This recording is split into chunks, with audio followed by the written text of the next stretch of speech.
सूखी जाती मलिन लतिका जो धरा में पड़ी हो, तो पाँवों के निकट उसको श्याम केला गिराना।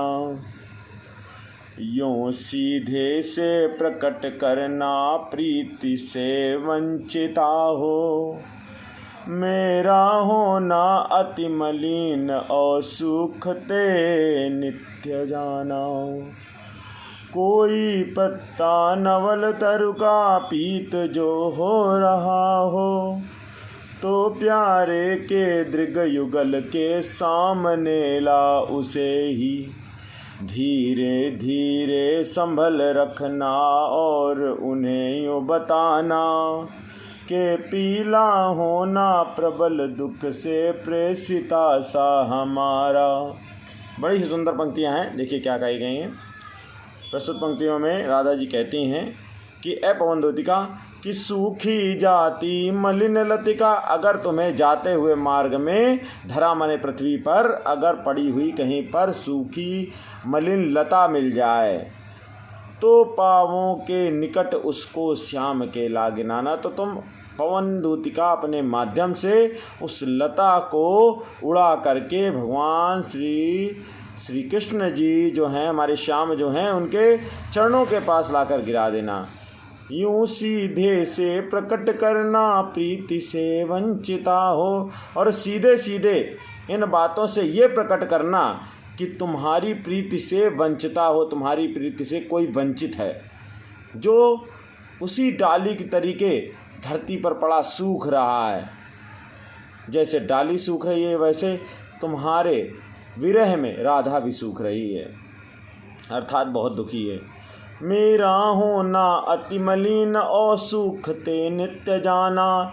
इस लतिका के माध्यम से, इस लता के माध्यम से तुम मेरे विषय में बताना कि जैसे ये लता सूखती जा रही है, उस तरीके से वहाँ पर राधा भी सूखती जा रही है, अर्थात राधा जो है विरह की पीड़ा में तड़प रही है।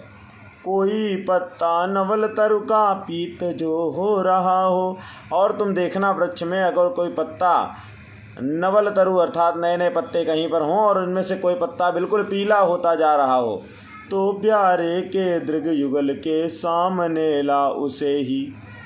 और तो तुम उस पत्ते को ले करके हवा के माध्यम से तुम उनकी दृग माने होता है आँखें और युगल माने होता है जोड़ा, अर्थात उनकी दोनों आँखों के सामने उस पत्ते को ले आना और धीरे धीरे संभल रखना और उन्हें यूँ बताना। और उस पत्ते को तेज़ी से मत उड़ा देना, धीरे से उनके सामने संभल कर रखना, ताकि उनको एहसास हो कि आखिर ये पत्ता सूख रहा है, ये यहाँ पर कैसे आ गया है। तो पीला होना प्रबल दुख से प्रेषिता सा हमारा।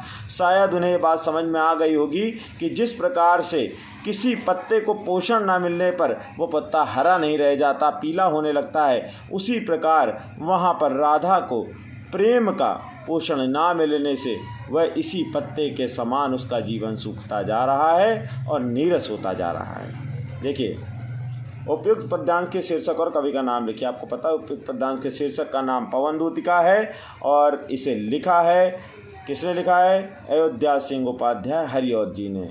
राधा पवन से पृथ्वी पर पड़ी हुई लता को क्या करने के लिए कहती है? तो राधा जी पवन से धरती पर या पृथ्वी पर पड़ी हुई लता को कहाँ पर लाने कहती हैं? भगवान श्री श्याम के पाँवों के निकट गिराने को कहती हैं।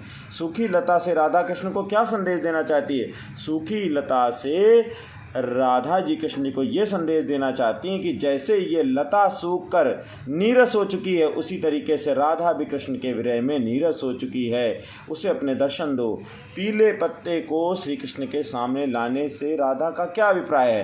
पीले पत्ते के माध्यम से राधा जी पवन दूतिका के माध्यम से अपने आप को दिखाना चाहती हैं कि जैसे पत्ता पीला हो गया है बिना पोषण के, उसी प्रकार बिना कृष्ण जी के दर्शन के राधा क्या होती जा रही है? नीरस और दुखी और विरह की पीड़ा में जलती चली जा रही है। रेखांकित अंश की व्याख्या करिए। रेखांकित अंश मैंने बता दिया आपको पूरा, धीरे धीरे संभल रखना।